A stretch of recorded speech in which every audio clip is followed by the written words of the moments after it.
In 1996, author Paul R. Amato wrote the article explaining the intergenerational transmission of divorce. This article is based on a study of the association of parental divorce and the risk of offspring divorce. Initially, Amato introduces the study at hand. He explains another scholar's theory of divorce, and this scholar's name is Levenger, who argues that divorce rises due to various factors which decrease rewards of marriage, weakens barriers to leaving marriage, and increases alternatives to marriage. Now, using Levenger's theory, Amato argues parental divorce is set in motion by a series of events that affect their offspring's marital instability. Now, a few of these outcomes include life course and socioeconomic variables, offspring's attitudes towards divorce, as well as offspring's problematic interpersonal behavior. Now, within the first outcome that I described, which is life course and socioeconomic variables, there are a few subgroups that are worth mentioning, which include the age at marriage, cohabitation, wife's employment, as well as socioeconomic status. The age at marriage first is described as one of the important factors that affect offspring marriages. These youths with divorced parents tend to marry earlier for multiple reasons, including the fact that they are emotionally needy. They hope to escape from economic disadvantaged households, and they also don't necessarily get along with their step parents if their biological parents remarry after their first marriage. Many who marry early have little time to search for a suitable partner, and therefore they're poorly prepared to assume household roles, and also lack socioeconomic resources that are basically very essential in marriage. Cohabitation is another variable in the life course outcome, and cohabitation is essentially living with your partner before marriage. This was surprising to me because cohabitation before marriage is seen as almost less conventional in beliefs, and the people who live together before they get married are more hesitant to commitment. So cohabitation prior to marriage has shown an increase in a risk of dissolution of marriage. Also, those who have a lack of socioeconomic resources or struggle with economic hardship, they also have a hard time with their marriage. These individuals, the offspring who have divorced parents, tend to live with one parent or the other. So, say you live with a single mother, it is more common that that family has economic hardship, and they don't necessarily have the same opportunities that other youths have, which I mentioned in my written article, continuing education.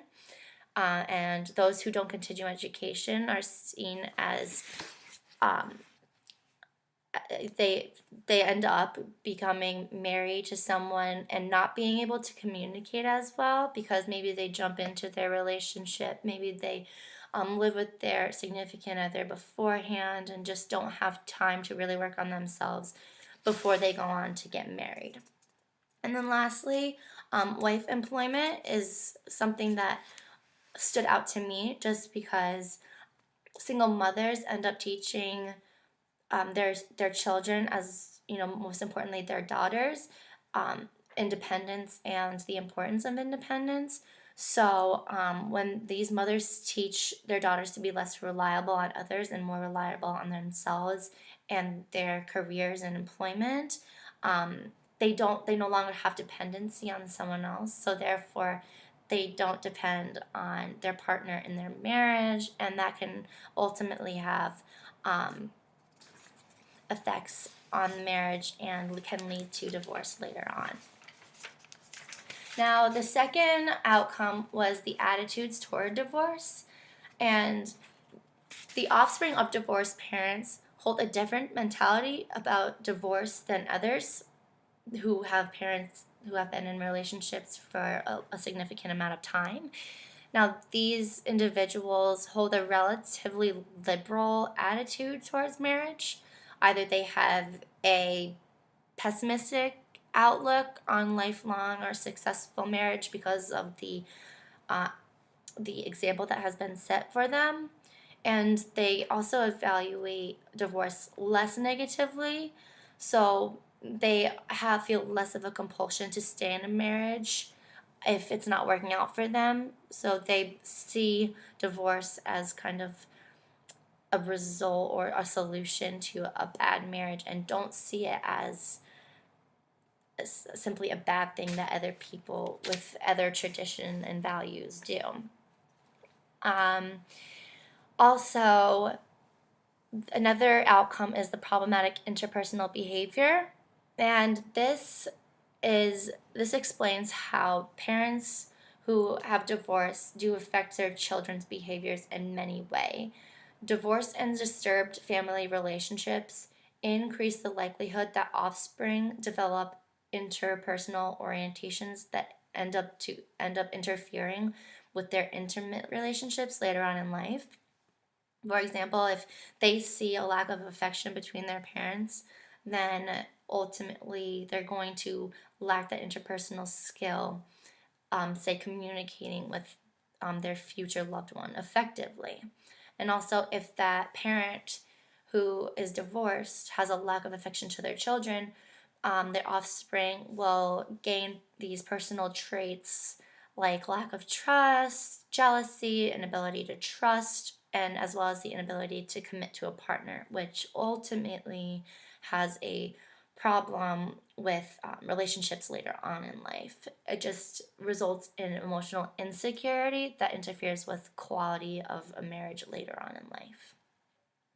But remarriage of parents who have dissolved their marriages in the past does actually provide offspring with a new model of behavior to observe. So that can also affect positively the offspring's future with marriage as well.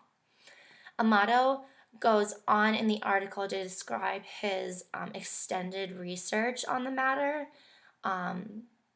with how parental divorce predicts the odds of offspring divorce. So all the variables that I discussed above, the life course, the attitudes towards divorce, as well as the problematic interpersonal behavior, he describes how all of these variables account for some association between parental divorce and offspring divorce, as well as timing.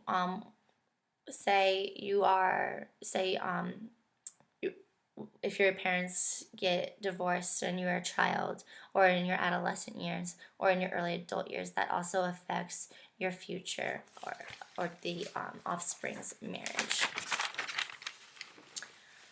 Let's see. So there were 4 groups that Amato analyzed, and there were couples that have no spouse with parents who were divorced. There was the next group was the husbands who have parents that are divorced and only the husbands, and then this third group was the wives have parents who are divorced but not the husband, and lastly both parents have both spouses have divorced parents. So these were the 4 groups that were interviewed over the study that took place between 1980 and 1992. Now, during these years of studies of the study, all of Amato's predictions and his models were basically reinforced by the data that was gathered. So all the mediators of effects on parental divorce really do affect the offspring in many ways, and this includes Couples with parental divorce with parents who have divorced are more likely to divorce than couples in which neither spouse experienced parental divorce. And this goes on to actually over the 12-year period of time, um, the data that gathered, let me see, excuse me for 1 second. Um, Couples with both sets of divorced parents became 189% more likely to divorce. And this, of course, was these pieces of data were taken over a 12-year period of time. So it increased the odds of divorce by just that much. Now, the second, those who marry as they get older, so say you wait 1 year longer, your chance of divorce decreases by 7% per year. So each year that you wait to get married, your chances of divorce decreases by 7%. 59% of couples who live together before marriage, so cohabitation, they are at higher risk of dissolution by 59%. Positive attitudes towards divorce also result in offspring's likelihood to divorce by 91%. And then lastly, problematic interpersonal behavior, which I described as one of the last variables, increases one's odds of divorce by 19%. Now, all of these statistics are based off of, as I mentioned, the 12-year period of time that Amato took the data in, as well as sorry. Let me see here for a second. Well, regardless, all of those bits of information really do have a huge effect on the offspring if said parents have experienced divorce. It goes without saying that those individuals who have who have divorced are more likely than those offspring who don't have parents in divorce to ultimately divorce later on in life. Now I know that sounds like a jumbled mess, but after reading Amato's article, it becomes quite apparent that there are multiple variables and multiple reasons for why people divorce, and these aren't just the only ones. But as I mentioned before, life course variables, individual attitudes, as well as their interpersonal behavior, do affect offspring's likelihood of divorce later on.